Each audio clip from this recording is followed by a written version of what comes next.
visitem les obres d'execució d'un dels sectors estratègics de la ciutat, Sant Xoiop. Està al 73% d'execució, és un avanç molt important.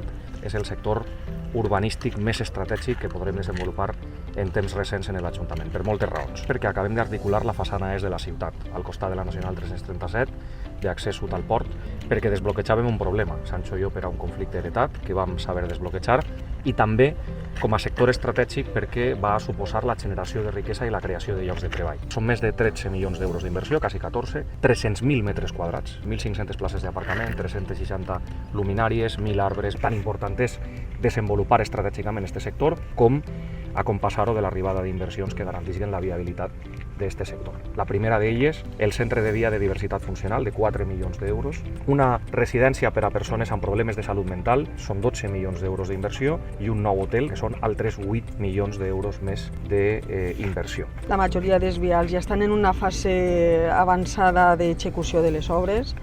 La majoria d'ells ja disposen de les voreres executades, també de tots els serveis urbans. Ara el que quedarà serà iniciar els treballs d'asfaltat.